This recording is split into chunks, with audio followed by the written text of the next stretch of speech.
Меня зовут Аканова Жазира Ахмадкалиевна, я являюсь психологом молодежного центра Жастармет. Всем здравствуйте. Тремя словами: пунктуальная, аккуратная, целеустремленная. Шекспир. Его перо и на века написанные романы говорят о многом, но и плюс я их разбирала еще с психологической стороны, и была очень интересная такая база кейсов, именно взятых персонажей шекспировских романов. Интересно было взглянуть с научной стороны на них. Интересно сказано. Я был жестко похудел, сейчас направо. Юнговская, Бёрновская, люди, которые играют в игры, игры, в которые играют люди, в общем, вот эта книга.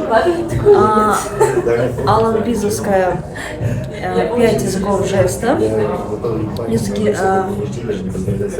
тела, про жесты, про язык тела. Еще бы посоветовала бы из такого легкого для чтения Луиза Хей «5 травм».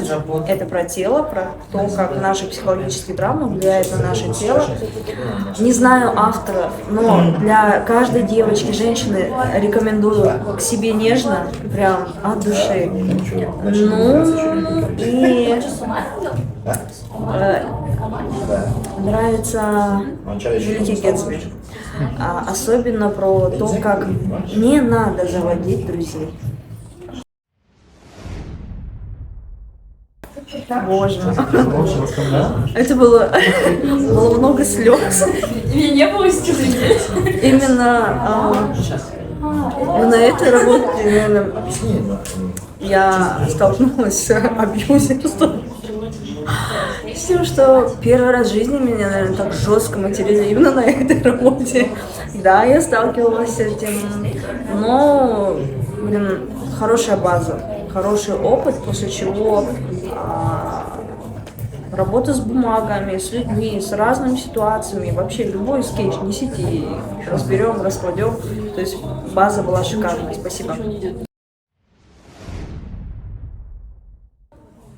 Я помогаю людям работать и жить с травмами, потому что мы каждый день с ними сталкиваемся. Есть много женщин, детей, которые подвергались сексуальному насилию.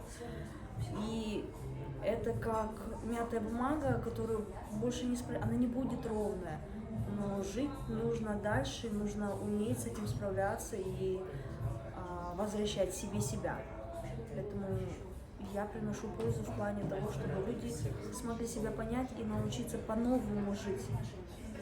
Не искать себя, а создавать себя.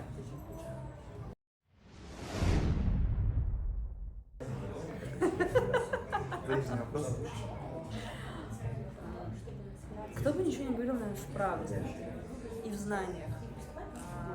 Недавно была такая ситуация интересная, услышала мнение, что ситуация в бане. Женщина говорит: мы были в бане, классно, все, мы расслабились и так далее. Немножко хотела бы поменять. Люди расслабляются тогда, когда у них есть определенное количество знаний, которые им помогают и расслабиться, решить проблемы, двигаться дальше, либо наоборот вернуться назад, исправить что-то. Поэтому больше знаний все-таки.